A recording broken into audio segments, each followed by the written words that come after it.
Hello, baby. How's about doing today? This is Mike, KO4PDI, and we got my good buddy Aman from Northern Ireland's on here already. Welcome aboard, my man. Good to have you. We're going to do an ISS Pass. If I get my mug out of the way and you look at the geochron, you can see the yellow circle just to the west of South America. That is going to be moving south of me. You should see it any minute. Oh, we're going to try with APRS. You go for it, Iman. That's the way to go, man. You could do APRS to the ISS. The footprint's not big enough for you and me to talk to each other, but probably if I was doing APRS, I could send a message to it, and then you would read it when it came over you. In the meantime, I am going to shut down my WSJTX.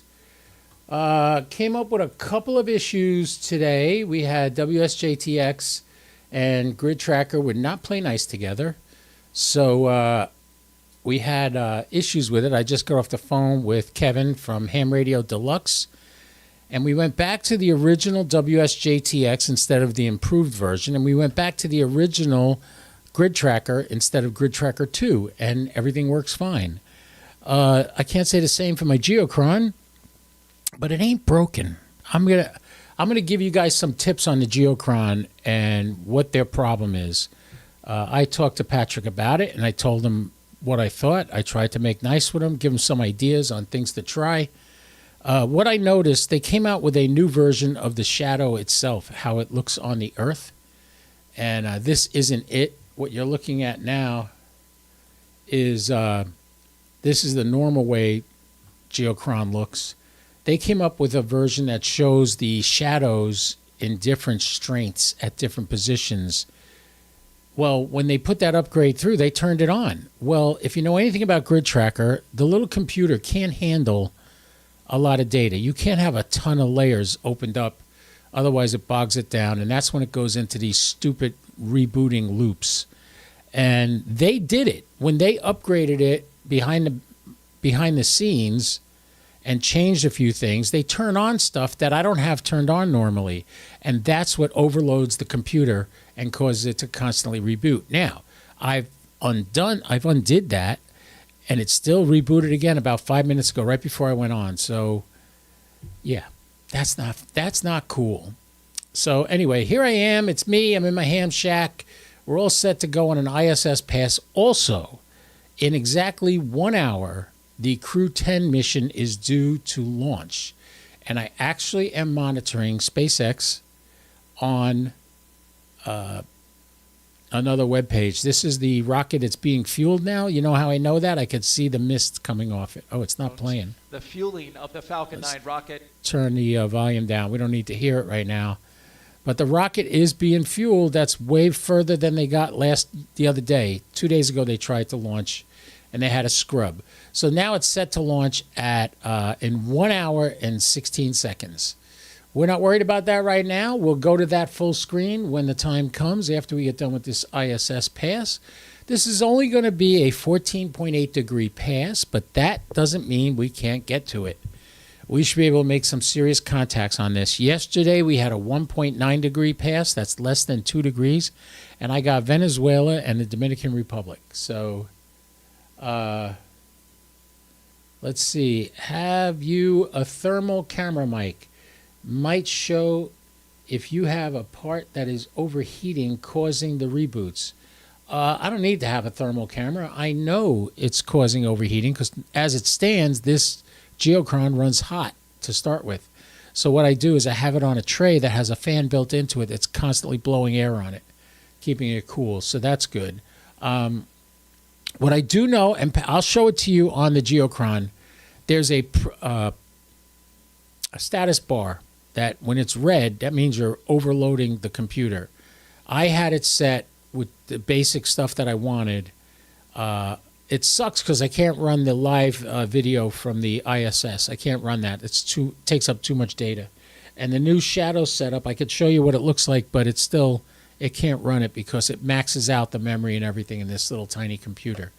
And I've suggested to Patrick from Geochron, what's the matter? Uh-oh. What are you crying? My dog just came in here crying. What's the matter, Goldie? What's the matter? What's the matter? You gotta go out? Do you have to go out? You got to go pee-pee? You just were outside. I'm streaming live. Come here. Hold on a second, everybody.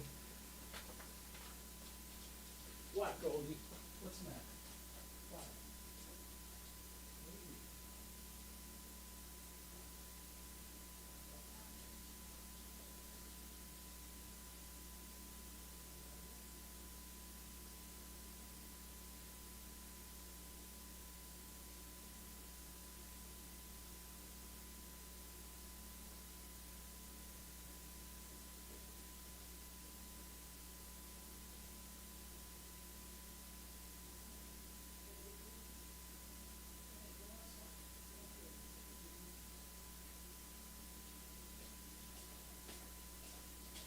Sorry, everybody. When I come in the room and she just walks in here crying, I get nervous. And now she didn't follow me back in here. I don't know what's going on. I hope she's not going to poop. Let's see. We're going to need a bigger fan. Poor dog. Yeah, Iman, she's fine. She might have to go to the bathroom, but I just brought her in from outside where she peed, so she should be okay. All right, we have we have 2 minutes and 44 seconds until the ISS rises. I'm going to take her out in the backyard real quick. I'm going to mute my mic. I'm going to go back to the slideshow. I will be back in 5 minutes. All right, sit tight.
All right, I'm back. I took her out in the backyard. She did nothing. What is this?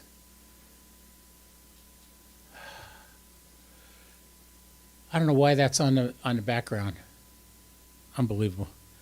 Geochron always keeps me on my toes. All right, we are about to start an ISS pass. Let's go. Let's look at the antenna. It has... Oh, it already moved. It's already pointing at where the ISS is going to rise.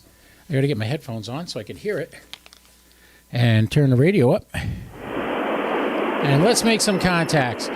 If this goes as planned, we'll do some contacts on here. And by the time I get done with this, we could put the video on from X showing the launch of the Crew 10 mission. Oh, we're hearing people already. How about them apples? Let's open up a window to do a QSO log. Let's set the power at, let's start at 70%.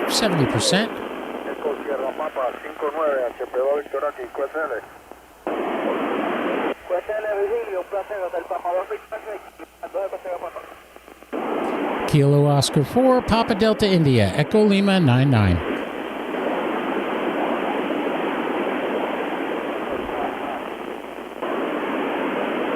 I'm hearing some Spanish. Kilo Oscar 4, Papa Delta India, Echo Lima 99. Kilo Oscar 4, Papa Delta India, HPCS 59. I didn't get that call sign. HP what? Papa 2, Victor X-Ray.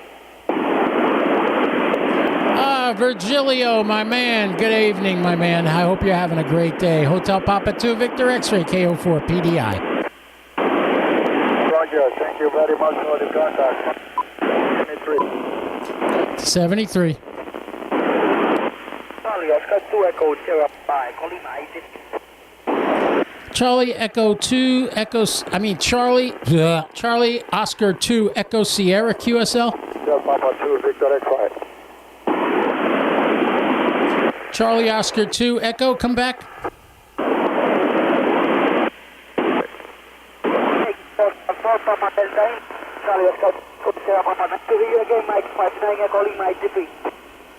Is that Sierra Papa Victor, your suffix? November 5, Tango Papa Lima. November 5, Tango Papa Lima, KO4 PDI, Echo Lima 99. Gotcha, Terrell. Roger, this is 5 TPL. Come back, November 5, Tango Papa Lima, Hotel Papa 2, Victor X-Ray, 59. November 5, Tango Papa Lima, this is 55, Delta Lima, Hotel Papa 2, Victor X-Ray.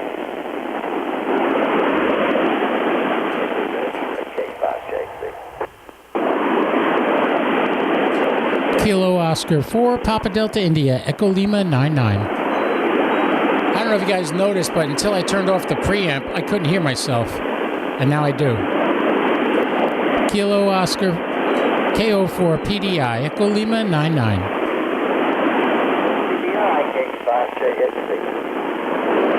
Yeah, I heard somebody calling KO4 PDI, but you got cut off. Try again.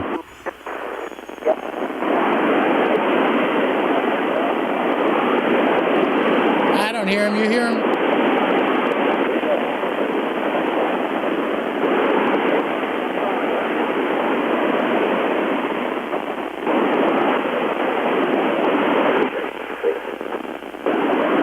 Kilo Oscar 4, Papa Delta India, Echo Lima 99.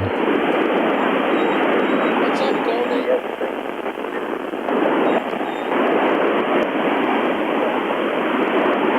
Papa 2, Victor X-Ray, 65 Delta India Delta. Whiskey 5, Delta India Delta, KO4 PDI, Echo Lima 99. Good afternoon, Louie. That's Louie McFadden, the guy that made the power supply. Whiskey 5, Delta India Delta, KO4 PDI, Kilo Oscar 4, Papa Delta India, Echo Lima 99. That's Lou McFadden, the guy that made the power supply on the ISS. I interviewed him at Hamcation this year.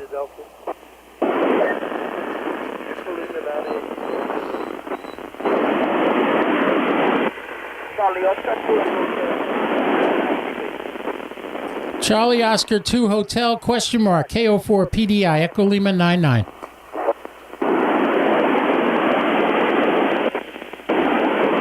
KO4 PDI. Was that November 2 Fox Yankee Alpha, question mark? November Papa 3, Fox Yankee. Victor X-Ray. Charlie, Oscar 2 Echo Sierra Papa.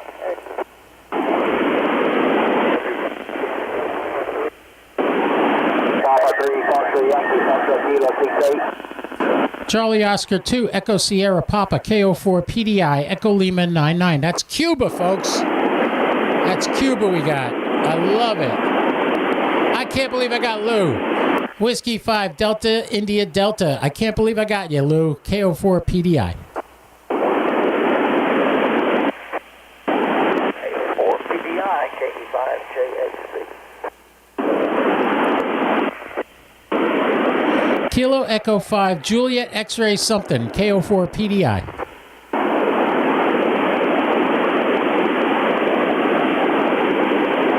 KO4 PDI, 65. Somebody's calling me. He got stepped on. KO4 PDI from November 7 Golf Zulu Tango. Charlie. November 7, Golf Zulu Tango. November 7. November 7, Golf Zulu Tango, KO4 PDI, Echo Lima 99, and N2 FYA, KO4 PDI. 2FYA, K5 JXC. KA5 JXC and 2FYA. Foxtrot Yankee, Foxtrot Kilo 68. Foxtrot Kilo 68, give me your call sign again, KO4 PDI, Echo Lima 99. Roger, it's November Papa 3, Foxtrot Yankee. November Papa 3, Foxtrot Yankee, Foxtrot Kilo 68. Roger, November Papa 3, Fox... A lot of feedback, I didn't catch your call. November Papa... Thank you. I didn't get your call sign, bring back your call. John, it's November Papa 3, Foxtrot Yankee. Foxtrot Yankee, Florida, Yokohama, Foxtrot Yankee. Okay, NP3, Fox Yankee, and 2FYA. Could I get your grid square? You're Roger, thank you, 7-3, thank you very much. John, it's Fox Kilo 68. 2FYA, N3DWB, FM10. N3DWB and 2FYA. Did you get that NP3FY's grid square?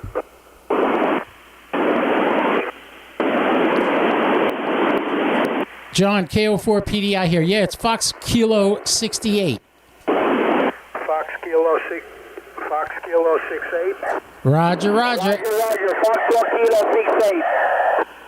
Okay, thank you much there. We're in FN41 up in Connecticut. Roger. November 3, Delta Whiskey Bravo, KO4 PDI. 2FYA. Thanks a lot, Mike. Roger. N3 DWB, KO4 PDI. November Papa 3, Yankee, N3DWB, FN10. N2FYA, Kilo 0, Lima Bravo. K0LB, N2FYA, good evening. Kilo 0 Lima Bravo, KO4 PDI, Echo Lima 99. Got you, Lawrence. Man, what a pass. 9. You might... N2FYA, K0LB. Yeah, good evening, John. Have a good day. Okay, you two take care down there. Keep warm. Hey, John. Kilo 0. Kilo 0 Lima Bravo, KO4 PDI, Echo Lima 99. All right, that's it. We're not going to get anybody else. It's setting. It's down to 2 degrees. I'm going to kill the volume on that.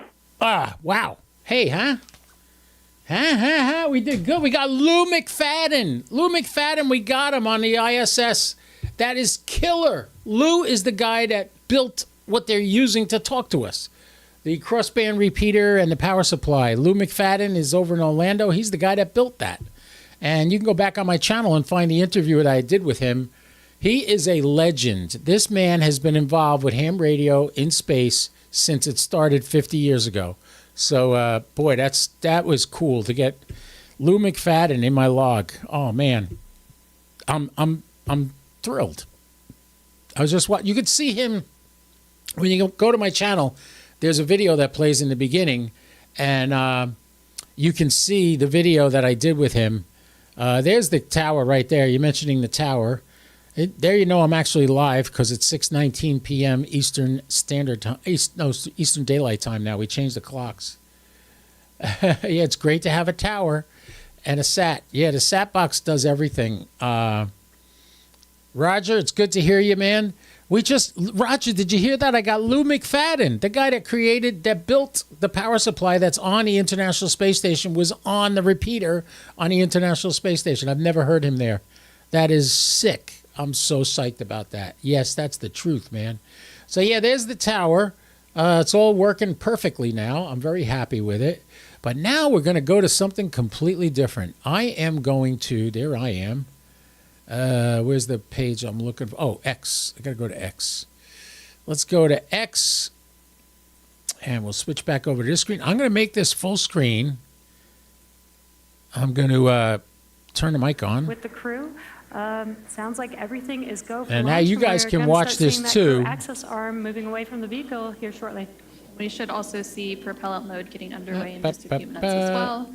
Again, our teams are staffed around the clock in mission There I control am right here in there. Hawthorne, mission All right, control they're in moving the Houston, as well as gantry launch away control from the center capsule. to monitor That means they're Dragon, getting ready to throughout launch. its entire The mission launch from is liftoff going all to the way take to place survival at the space 7:03. station and then on its return home to Earth. And there you're seeing some great shots of the crew access arm pulling away from Dragon. Clear skies as far as the eye can see. Perfect weather for today's launch. Getting exciting over here.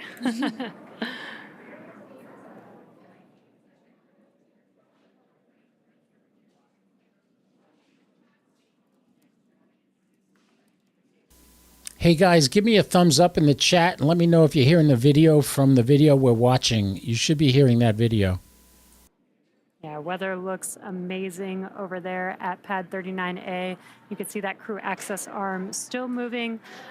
It'll move all the way to that 90 degrees away from the vehicle. Crew access arm retraction complete. And there we just heard confirmation that the crew access arm has been fully retracted. That process is now complete. Again, the next step in our process leading up to today's launch at 7:03 p.m. Eastern, 4:03 p.m. Pacific will be the propellant loading, and that should be getting underway here shortly. In the meantime, let's go ahead and check back in with Daryl at NASA's Kennedy Space Exactly Center. 1 hour. That process is now complete. All right, thank Again, you the very next much, step ladies. in Back our here process with leading up to NASA today's launch at astronaut 7:03 Jessica Meir p.m. as Eastern, we orbit the launch pad, Launch Complex 39A here at the Kennedy Space Center.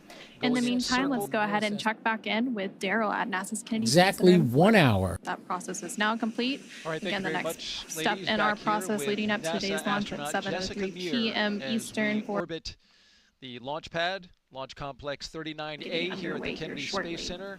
In the Going meantime, let's circle. go ahead and check back in with Daryl at NASA's Kennedy Exactly Space Center. 1 hour. That process is now complete. All right, thank Again, you the very next much, step ladies. in our Back here process with leading up to NASA today's launch at astronaut Jessica 7:03 Meir p.m. as Eastern. we orbit the launch pad, Launch Complex 39A here at the Kennedy Space It's off the Center. top of the rocket. In the Going meantime, let's circle. go Yeah, ahead that's and right. check. That launch escape arm could actually swing back in just about 30 seconds. All right, thank Again, you the very next much, step ladies. in our Back here process with leading up to NASA today's launch at astronaut Jessica 7:03 Meir p.m. as Eastern. we orbit the launch pad, Launch Complex 39A here at the Kennedy Space It's Center. off the top of the rocket. In the Going meantime, let's circle. go Yeah, ahead that's and right. check. That launch escape arm could actually swing back in just about 30 seconds. All right, thank Again, you the very next much, step ladies. in our Back here process with leading up to NASA today's launch at astronaut Jessica 7:03 Meir p.m. as Eastern. we orbit the launch pad, Launch Complex 39A here at the Kennedy Space It's Center. off the top of the rocket. In the Going meantime, let's circle. go Yeah, ahead that's and right. check. That launch escape arm could actually swing back in just about 30 seconds. All right, thank Again, you the very next much, step ladies. in our Back here process with leading up to NASA today's launch at astronaut Jessica 7:03 Meir p.m. as Eastern. we orbit the launch pad, Launch Complex 39A.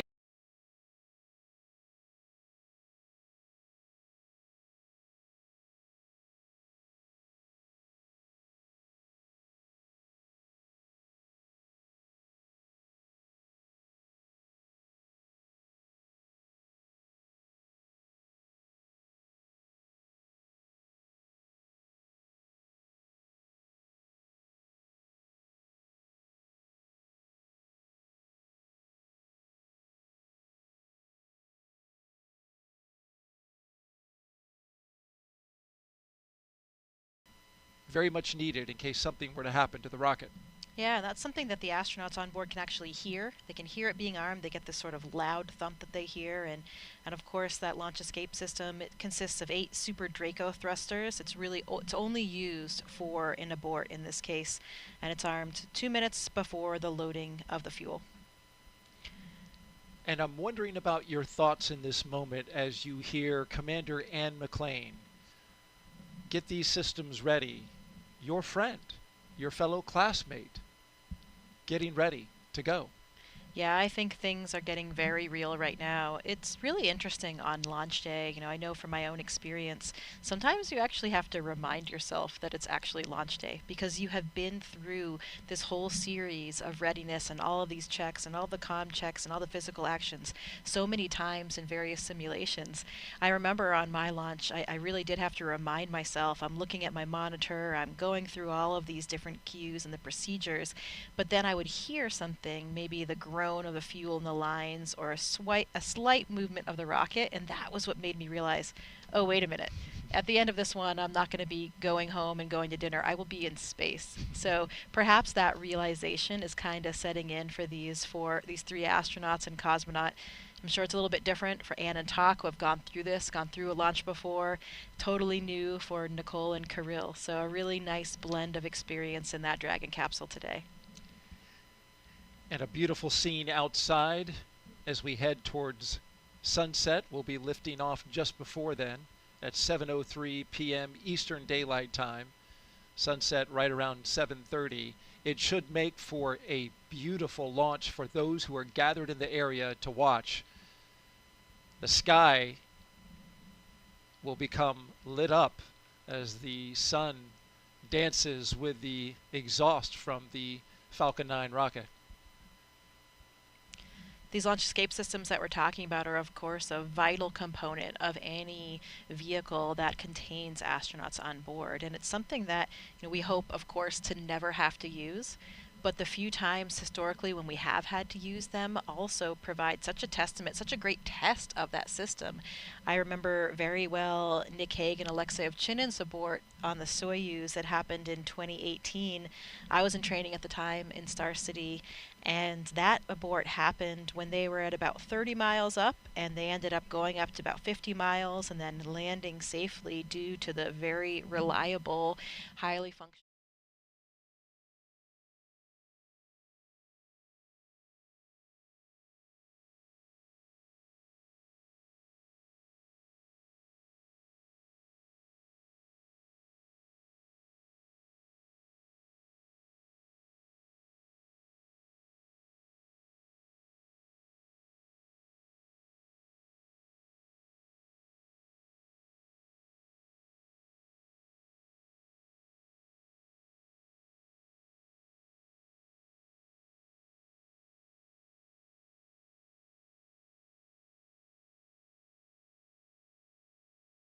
up there right now waiting for this mission to join him. I know that he's very much looking forward to giving Anne and her crew a big high five, especially for those 8-ball classmates, but really for everybody on board.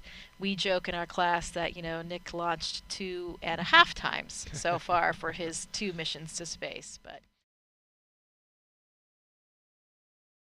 We have learned so much during your time here, Jessica, spending it with us, giving us your insight and talking about your experiences in space flight. We appreciate it deeply. Also, the audience appreciates it as they continue to ask questions on NASA's social media channels, hashtag AskNASA, Twitch, Facebook, YouTube, and X. Dolores Kiefer asks now, can the ground crew talk to the astronauts during fueling? yeah, they can. We just heard a call go, and those comm loops are open. Of course, we can talk to the crew if in case of any type of emergency or any type of information that they need. We have those comm loops open. Interestingly, speaking about that, the crew can actually hear the fueling process. So they can hear the valves, they can hear the flow of the fuel as well. So interesting for them to be following along with the process. Can hear it, see it, and feel it.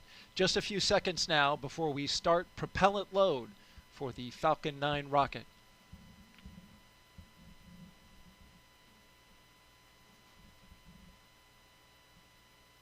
The launch auto sequence has started. And here we go. Tanks are being filled. Prop load is underway. A very dynamic time for the astronauts and the ground crews.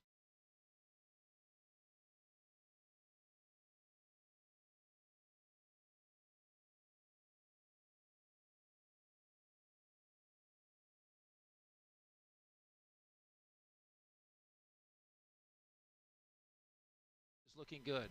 The vehicle is go, spacecraft is go, ground teams are go, and now we are tanking this rocket.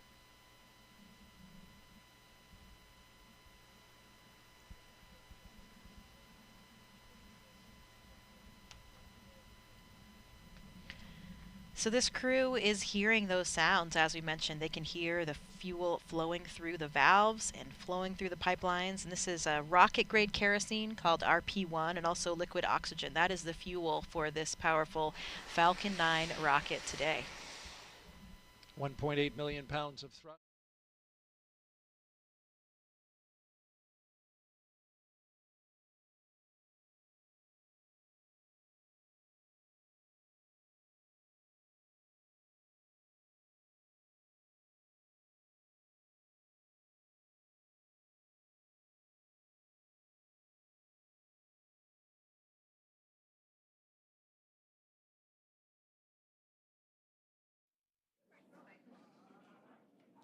We are at T minus 33 minutes from launch, and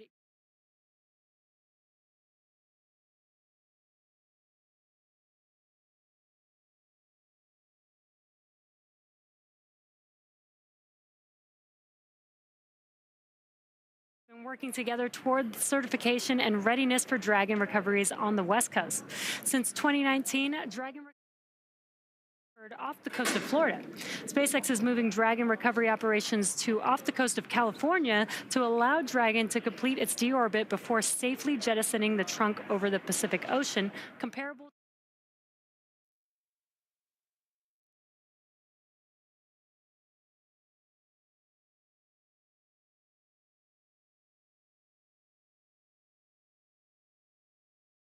this capability that improves public safety. NASA and SpaceX worked for months establishing new sites, obtaining regulatory approvals, performing engine assignments and software, as well as tabletop exercises and flight rule updates. It'll be really exciting to see Crew 10 come home after they're done with their long duration mission. But Crew 9, who Crew 10 will be handing over once they get docked to the space station, will of course still splash down off the coast of Florida in a few days. But back to today's mission, let's go ahead and learn more from the astronauts flying today. You know, I often get asked why we explore. Some people explore because it's exciting to ride on a rocket. They like the boom, they like the flying, they like the electronics, they like to go fast. Some people want to explore to answer questions about the context in which the Earth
Space Center in Florida. I'm Daryl Nail, joined by NASA astronaut Jessica Meir. So good to have you here.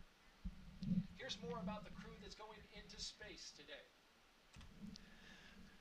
I'm Daryl Nail with NASA. Welcome back to the Kennedy Space Center in Florida, here with NASA astronaut Jessica Meir. Here's more about the crew that's going into space today. NASA astronaut Ann McClain, she is your Crew 10 commander, making her second trip to low Earth orbit. Colonel was selected by NASA as an astronaut in 2013 and has spent a total of 204 days in space and completed 2 spacewalks totaling 13 hours and 8 minutes. She's very competent and, as you've described, a very excellent leader. Absolutely a natural leader, and it is so thrilling to be here watching her do what she was born to do and leading this crew to space today. Sitting next to her is the pilot for Crew 10, NASA astronaut Nicole Ayers. She was selected as a NASA astronaut in 2021. The Colorado native graduated from the Air Force Academy in Colorado Springs and is a major in the U.S. Air Force. This is her first space flight, and she's pretty excited about it. Absolutely. Takuya Onishi. He is the JAXA astronaut serving as a mission specialist.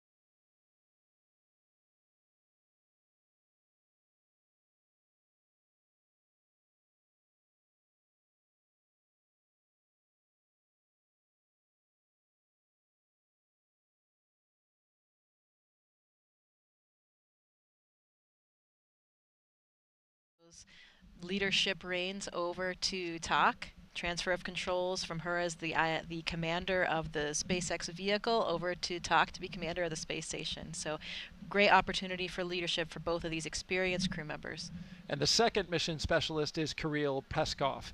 The Roscosmos cosmonaut was selected as a cosmonaut in 2018 and will be also making his first spaceflight today.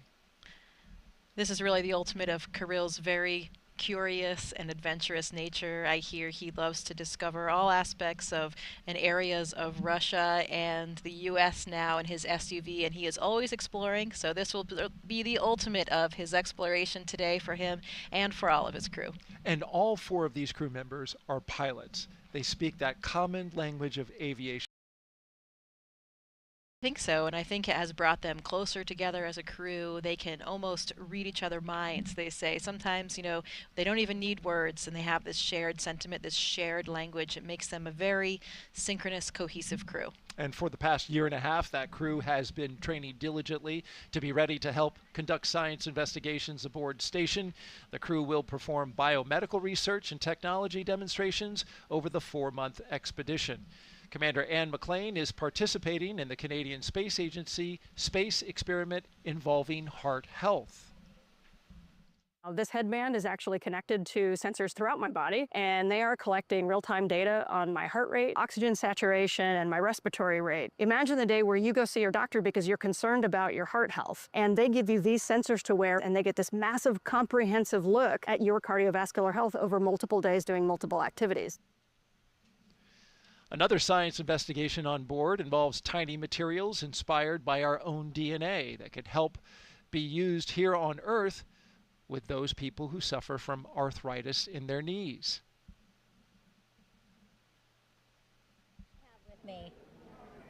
Let's go back to Megan Cruz, who is standing by with NASA Acting Administrator Janet Petro. Yeah, that's right. Acting administrator since January, and then of course before that, center director here at Kennedy since 2021. And how does it feel to be back here to watch another crew launch? Oh my God, I can't, Megan, tell you how excited I am to be here. And I was here the whole week. We had unfortunately had the scrub on Wednesday, but I cannot explain the feeling of coming back home. I love this center. I love this workforce. I love the mission that we have here at the center. So it was very exciting. In DC, it's not my normal job jar down here at the Kennedy Space Center being center director where, I had the workforce and the mission. So I'm super excited to be back here and to be able to witness this launch later tonight. Yes, absolutely. Launch is going to happen here shortly. I know we've been talking about this a lot in the broadcast, that every single member of Crew 10 is a pilonaut. Yes, actually. A pilot, as are you. Did you get to talk to the crew? I see that they've signed your hat. I absolutely did. So I got to see them a couple times. So when they landed at the landing facility here, I got to see them and greet them. And that's where they gave me this hat, That's which amazing. is so cool. I've never gotten a present from a crew before. So Crew 10, hats off to them for giving me, and they did sign it. And then on Tuesday, we got to go what's called Behind the Glass tour and talk to them. They're behind a glass because they're in quarantine, and we got to talk to them and ask them questions and talk to them and just see how they were doing. And so that's pretty special. So Yeah, I got to that talk to all of them, all of those pilots there, and they are super excited, ready to go. Yeah, and speaking of excited, we have NASA astronauts Sunny Williams, Butch Wilmore, Nick Hague, plus Roscosmos cosmonaut Alexander Gorbanov. They're going to come back shortly after Crew 10 arrives on station. During a live press conference from station recently, Butch and Sunny said they're going to miss space. Absolutely. 'Cause By you the gotta way, think we about are the T-minus astronauts. 24 minutes By the and way, 26 last seconds week, from Frank launch. Johnson, Stick Johnson around. Space I'm going to Center's keep it mission on here control. the I whole did get time, to and we'll talk switch to my roof Butch, cam. Sunny, Nick, I now have and, the a audio little set bit up to so Don that Pettit even when I there, have so the got to roof talk cam to on, them, you'll hear them as talking, well. which is pretty But cool. You got to figure they, You might even get to see the to be booster come back selected and land, trained depending on where it's and landing. the passion that they have to go to space, for them, it's got to be, this is what they do for a living. This is what they're going to do. And in fact, I would bet they might have some mixed emotions, for leaving, because, every time you get to go to space, which is what all astronauts want to do, you never know. It might be your last time because you might not be selected for another mission or whatever. So I bet they have mixed emotions leaving their colleagues up there at the space station. I'm sure they're anxious. feet on Earth and spend time with their family. But I think that they have enjoyed their time. Yeah, what you're looking at here, that's the NASA acting administrator. She's Jared Isaacman is going to be the administrator at NASA soon. That's who Trump wants in there. So that'll be nice. And they're fueling the rocket. You see the steam coming off the side of the rocket and the frost starting to move up the rocket. That is because the fuel is so cold, and in the humid Florida air, it creates ice on the outside of the rocket, which also causes that mist that you see coming off the rocket. Nothing's leaking. That's exactly how it's supposed to go, and it's working just fine. So I'll let you go back to listening to these guys again. Station research and science experiments, and so yeah, I think they're going to miss space. I think so. Well, Janet, no mixed emotions here. It was great seeing you. I'm going to put this in a jar of memories of today because this was wonderful, and we're about to see launch. All right, Great thank to you, have Megan. Janet. All right, bye-bye. All right, we'll send it back to Daryl and Jessica. All right, thank you both. And just behind them, as you saw in that shot, was the Vehicle Assembly Building, a very iconic building here at NASA, where we recently reached a major milestone in NASA's Artemis program. That's, of course, preparing for the first crewed mission around the moon in over 50 years. Engineers finished stacking the twin solid rocket boosters for Artemis 2. These 177-foot tall boosters will provide most of the 8.8 million pounds of thrust needed to launch 4 astronauts on a 10-day lunar journey. There's a shot of the core stage, which they're starting to work on now. Since November, crews have used a massive crane to lift and assemble those booster segments. They're each packed with avionics and motors that will safely detach after launch. Now, with the completion of that, they're going to focus on the SLS. Artemis 2 will carry NASA astronauts Reed Wiseman, Victor Glover, and Christina Cook, along with Canadian astronaut Jeremy Hansen, on a mission around the moon. So here's Jeremy now with a little more about that.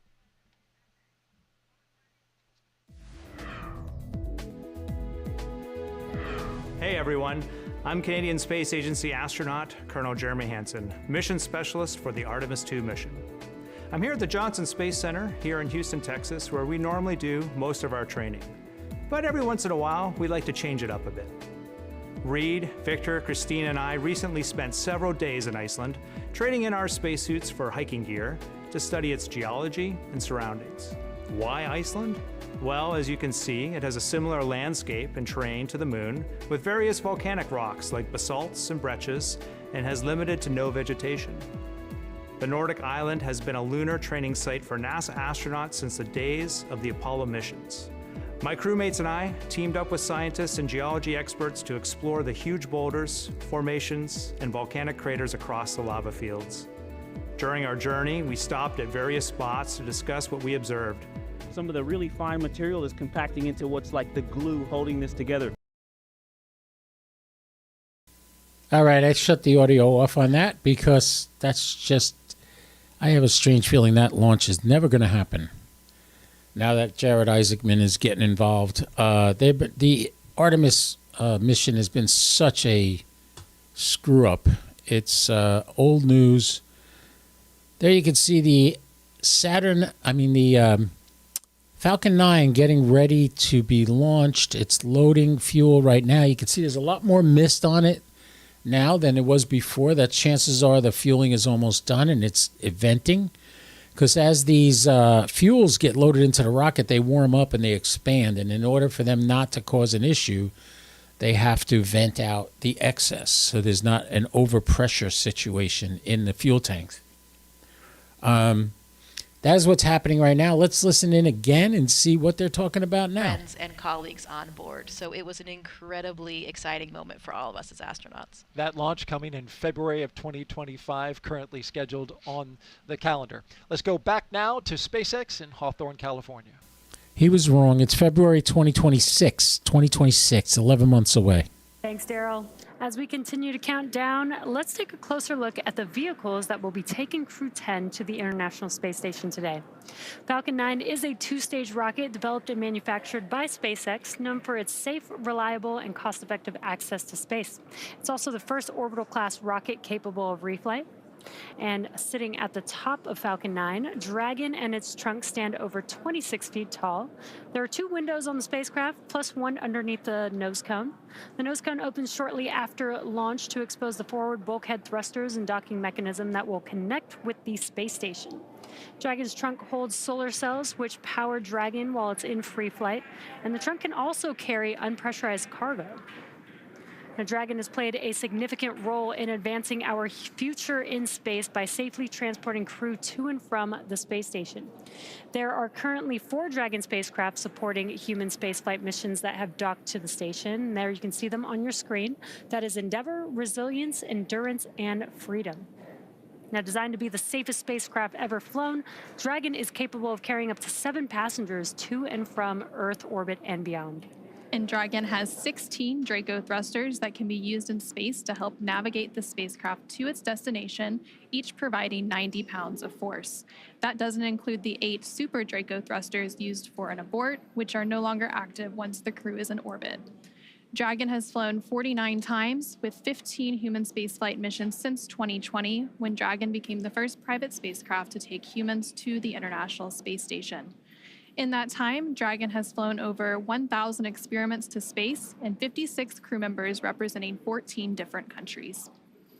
Dragon has proven to be a versatile autonomously dock to the space station when outfitted with the International Space Station docking adapter, as it is for today's flight.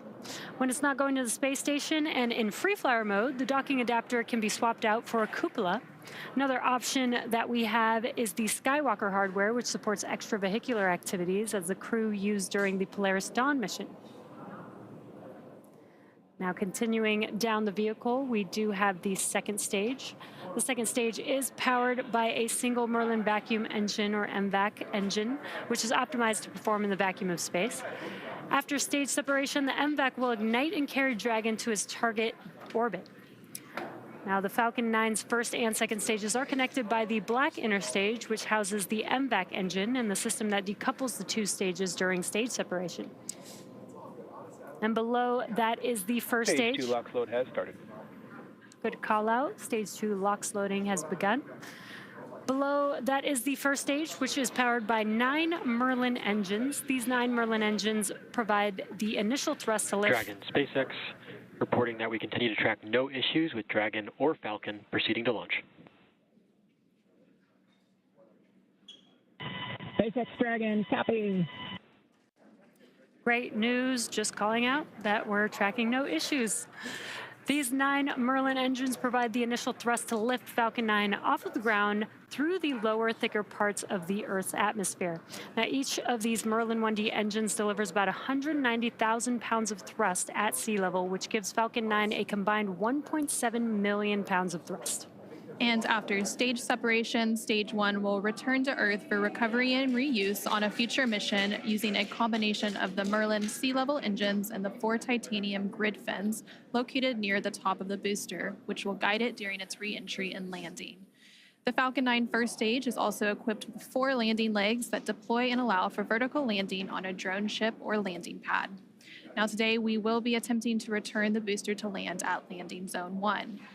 The second stage will power Dragon into its initial low Earth orbit before separating, leaving Dragon to continue its journey to the space station using its own thrusters. About 40 seconds after separation, Dragon's nose cone deploy sequence will begin, exposing the guidance navigation controls that help Dragon autonomously fly to the space station.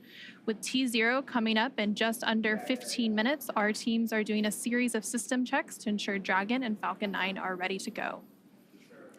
And we are still looking good for an on-time launch today. Both Dragon and Falcon 9 continue to be healthy. As we continue to listen and watch the countdown, our teams are preparing the vehicle for flight. Propellant loading of both RP1 and liquid oxygen began at T-minus 35 minutes. And we also heard the call a few minutes ago that the launch escape system is armed. The launch escape system is designed to propel Dragon away from Falcon 9 in the event of an emergency during launch. Now, the range, which is monitoring the keep-out zones among other key flight requirements, also continues to report no issues, and they are go to support today's launch. And weather also continues to look good. You can see it there on your screen, clear skies. And we are still tracking a roughly less than 5% chance of violation at our target liftoff time of 7:03 p.m. Eastern, 4:03 p.m. Pacific. And as you heard earlier, we're continuing to be optimistic that we're going to maintain these good conditions into launch. And as a reminder, today we have an instantaneous launch window driven by our planned rendezvous point, the point at which Dragon and station will meet in orbit. The station is orbiting the Earth at more than 17,000 miles per hour, and Dragon needs to catch up.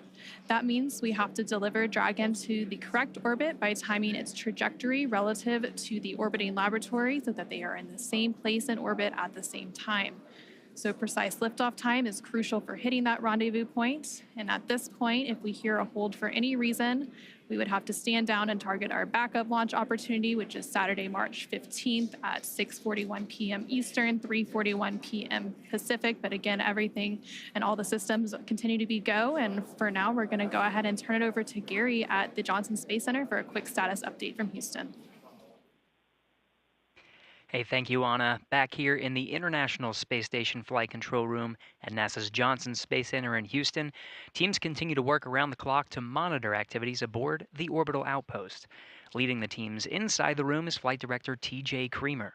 The team in Mission Control Houston, the team in Hawthorne, and the astronauts aboard the space station will track the autonomous docking of Dragon Endurance when they enter joint operations.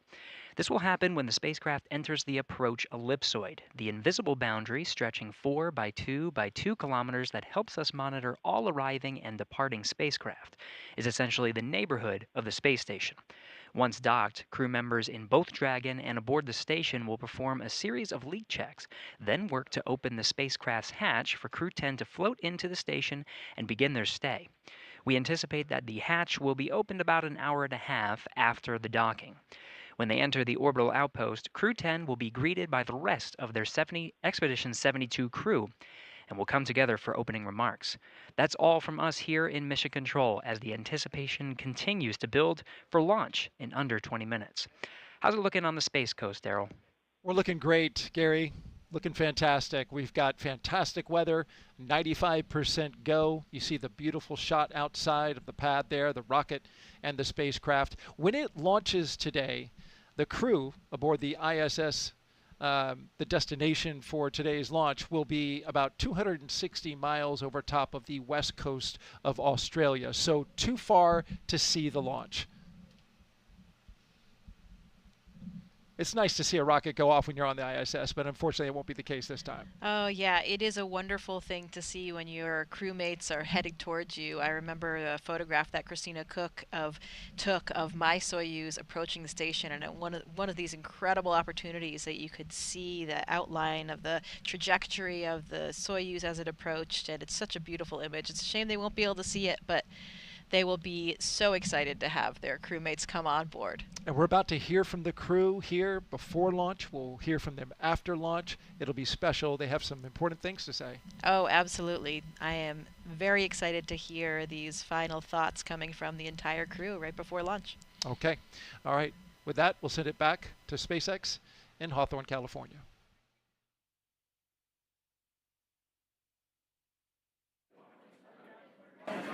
Thanks, Daryl. Our next major milestone on the countdown event will be around the T-minus 10-minute mark, which is just in about 5 seconds, when Falcon 9 launch commit criteria get checked by computers. Dragon, SpaceX, confirm crew displays are configured for launch.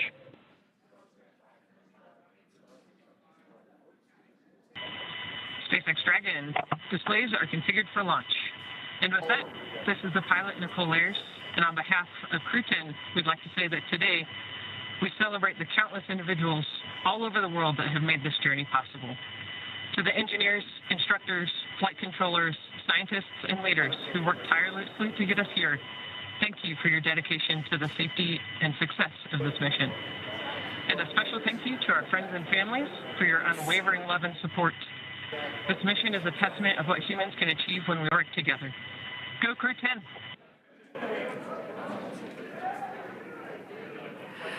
Such great words from the crew.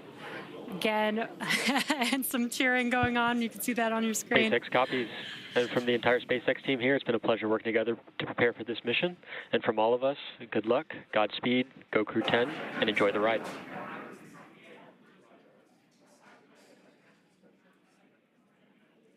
Great comms. That was from our core here in Hawthorne in Mission Control.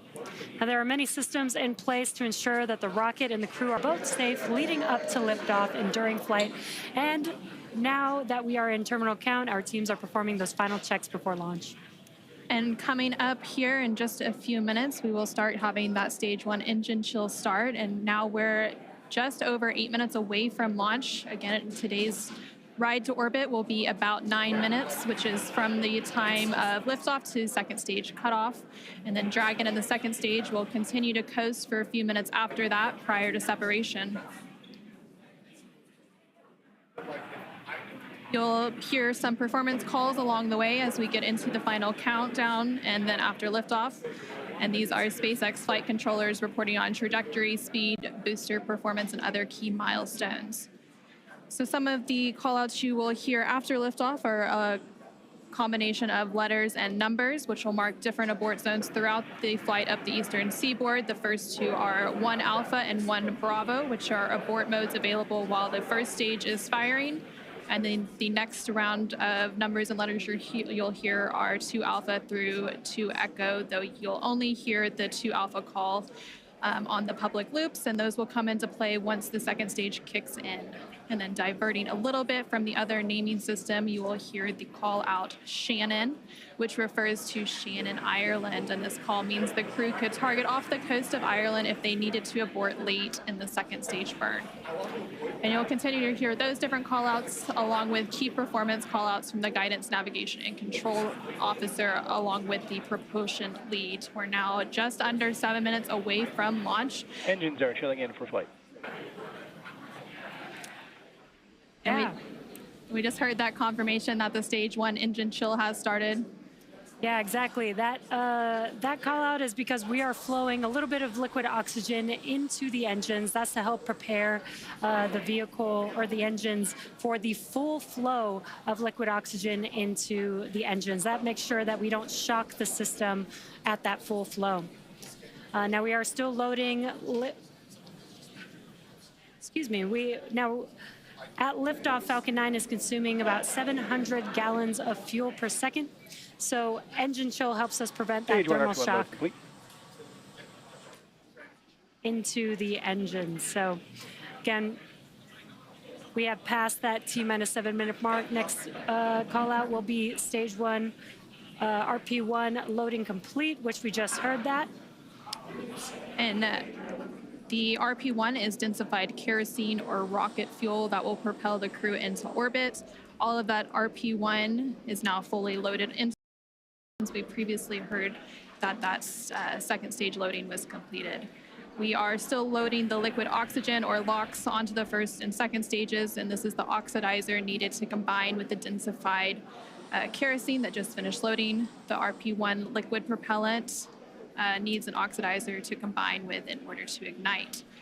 Coming up in just under 30 seconds at that T-minus 5 minute mark, we will hear the call for Dragon to configure for terminal count and then transition over to internal power.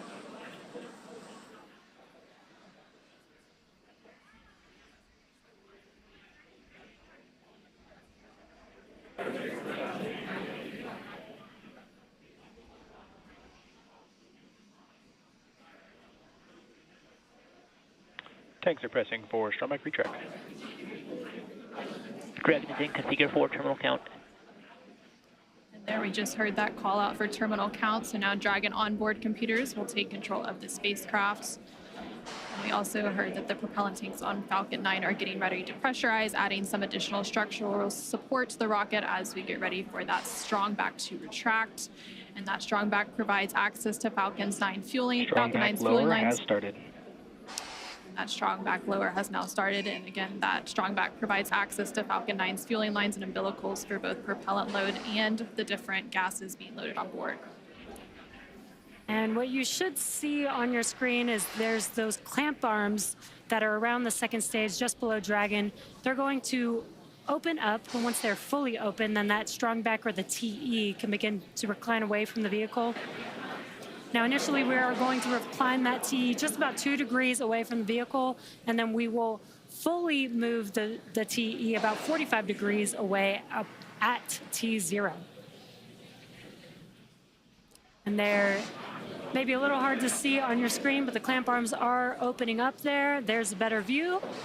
Looks like the clamp arms are now fully open, so that TE will begin to move away from the vehicle. Very slow and slight, but just enough to get two degrees away from the vehicle. And then coming up in less than 30 seconds at the T-minus 3 minute mark, the first stage liquid oxygen or LOX load will complete. And we'll continue to check through a couple more fueling milestones, including one around the T-minus 2 minute mark before flight, where we'll hear liquid oxygen loading is complete on the second stage. And now you see all of those white clouds on your screen. Those are clouds of vapor, and they're completely normal, and we'll see them continue to build up as we get closer to launch. This is because liquid oxygen is super chilled, so a little of it will boil off in the warmer Florida air.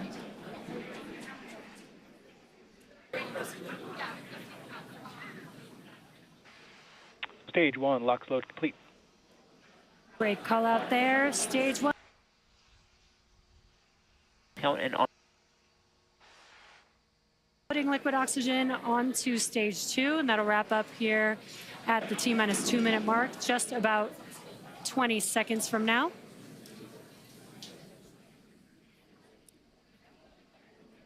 And once we finish propellant loading, that will mean that 1 million pounds of RP1 and liquid oxygen will be loaded onto Falcon 9 here, just under 10 seconds.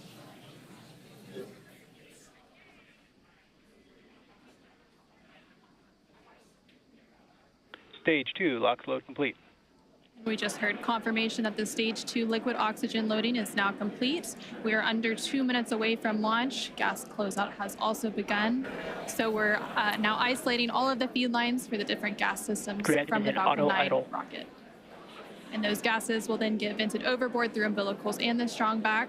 And you just heard that call out that Dragon is an Ground gas aisle. closeouts, expect loud venting. Well, you can hear that venting now. Obviously, rockets are very loud, and the sound can impart pressure loads back on the rocket itself. The ton of water absorbs and prevents the sound from hitting the structure and reverberating back onto the rocket. And that call out for auto idle puts the rocket in a state the flight computers understand before it takes over, making sure the transition to final countdown is smooth and all the flight computers on board are in sync and configured for launch. Falcon 9 is in startup. And now we just heard that Falcon 9 is in startup. Ground is in countdown. And in the final countdown, less than a minute to go, and at the time of launch, the space station will be flying 260 statute miles over the west coast of Australia. Dragon, SpaceX. Go for launch. And great call out. SpaceX, Dragon Crew 10, copy, go for launch. Great call out that we're go for launch, and we do have a large crowd here in front of Mission Control. T-minus 30 seconds. Waiting to watch Crew 10 take off today.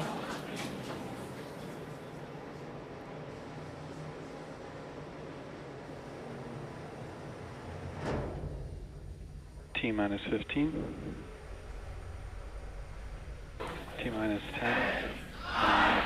8, 7, 6, 5, 4, 3, 2, 1. Ignition and liftoff. Go SpaceX, go NASA Crew 10.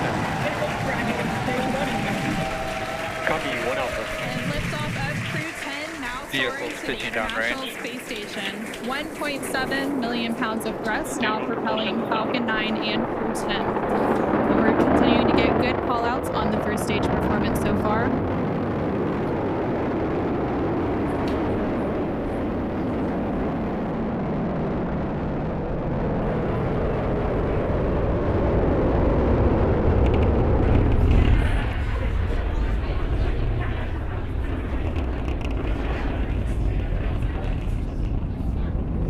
We're now 40 seconds into today's flight. Power and telemetry nominal. continuing to get good performance call-outs. Throttle down. Yeah, we are throttling down the engines in preparation for Max Q. What great timing that was. We just passed through Max Q. That's the largest structural load that the vehicle will see on ascent. Vehicle supersonic.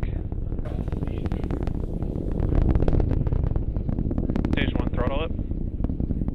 We're now just over 1 minute and 10 seconds into today's flight, traveling at more than 1,400 miles per hour. Stage 1 Bravo. And we just heard that call out for 1 Bravo, which means we're in the second and final abort mode for the first stage, continuing to get good performance. And the crew already pulling over 2 Gs.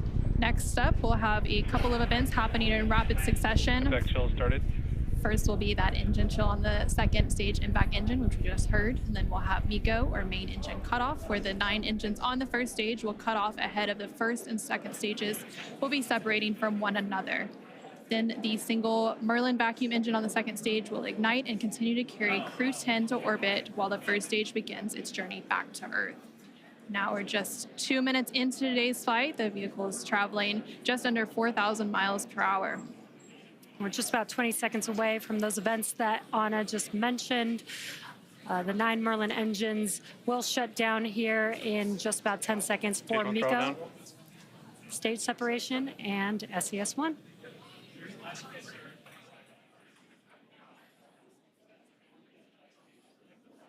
Main engine cutoff. SpaceX Dragon, 2 Alpha.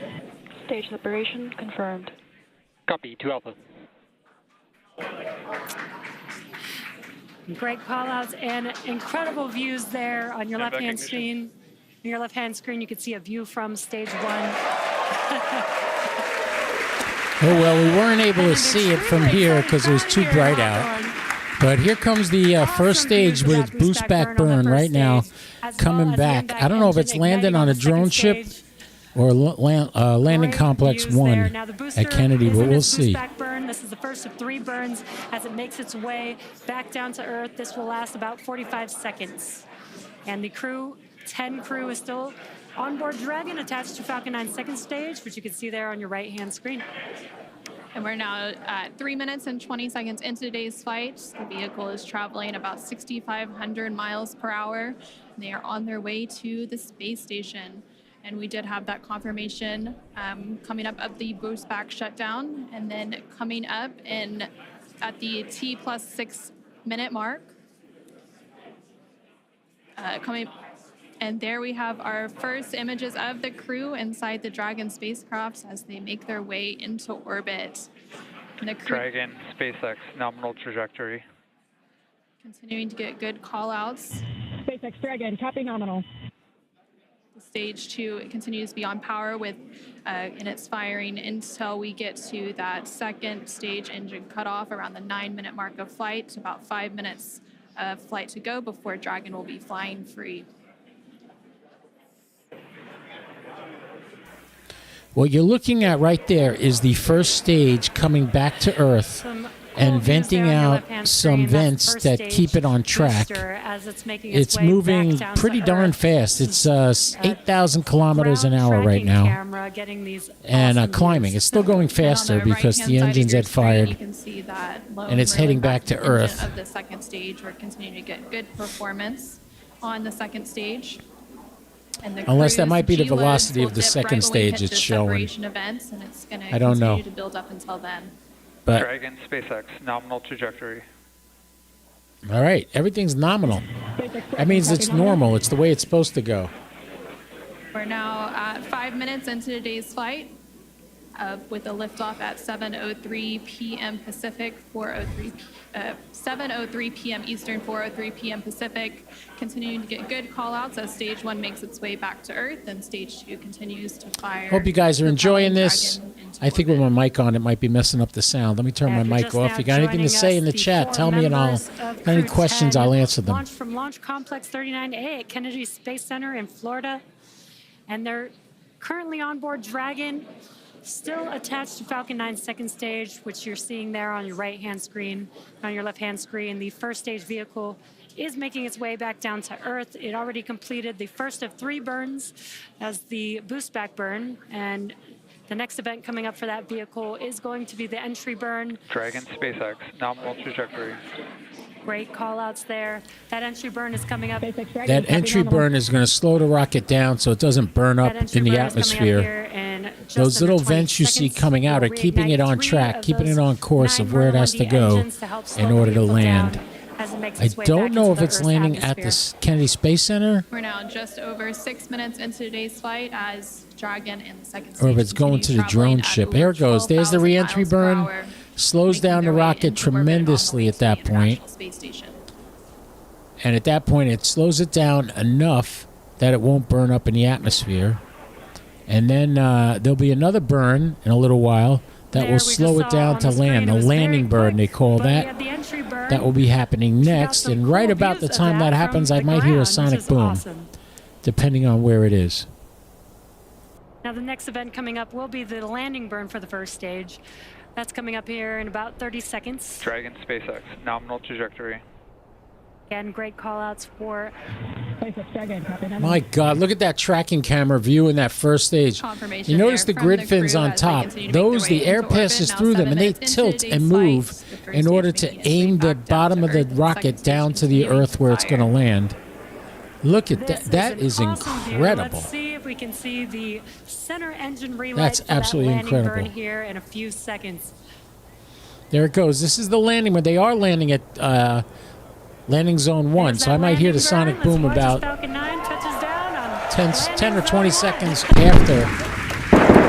There's the sonic boom. If you were there, you heard it. That's killer. I love it. All right, we're going to do something real quick.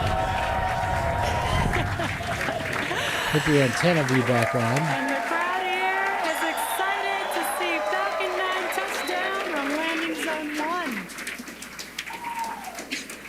1. And now that the first stage has made its way back to Earth, we're about a minute away from the second engine cutoff, which we're expecting around the 9-minute mark of today's flight.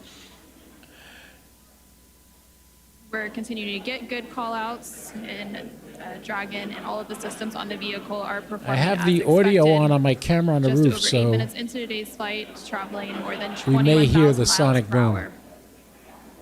per hour. Terminal guidance. Hearing good call-outs. We're about 30 seconds away from that second engine cutoff, and then shortly after that, about a minute or so later, we will have orbital insertion. All right, we're not going to hear the sonic boom. Oh, well, we tried. SpaceX Dragon, Shannon. SpaceX copy, Shannon. That call out there for Shannon, and that is the call out for All right, Shannon, so we Ireland, saw the which is launch. The final abort stage for the second stage off the coast of Ireland. Standing by for a second engine cutoff. MVAC shutdown. All right, the MVAC shut down. So you see the engine cooling off. They are now in a coast mode. They'll be coasting for a while. I'm going to kill the sound on... Dragon SpaceX, nominal orbit insertion. And there we heard confirmation Launch of escape system disarmed. good confirmation of orbital insertion. Crew 10 is now well on their way to the International Space Station following I believe that's the inside of the nose cone, and normally that opens. So that might be what they're looking for now. The second stage is preparing for Dragon separation here, which should happen Oh, that's the top of the second stage. Now we're preparing for And there they go. The second stage is now discarded, and Dragon is on its own, on its way to the International Space You Station. can see on the left-hand side of your screen. The crowd is going wild. There on your screen, you can see that Dragon separation, that second stage making its way, and Dragon is now flying free. 10 minutes into today's flight, that was about a minute after we had that second. All right. Well, I think that's about it for now. We watched them launch. We watched them stage. We did a couple of contacts on the ISS while we were here. I rearranged OBS completely, so I got to rearrange everything back, put it back to where it was so I could use it when I do my next ISS pass or any pass. Right now, the only thing, let's see, we got...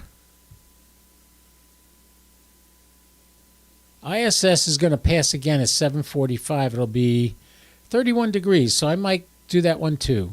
I don't know if we're going to stream, but I'll definitely try that. It's at 7:45, so 30 minutes from now, I'll be back on doing the ISS. Don't think I'll stream, though, because we've been on for a while now, and I appreciate everybody that came and watched. God, you guys are great. We got 8 people watching right now. If you didn't know it, I hit 1,000 subscribers. Save this as a new profile. Maybe I will.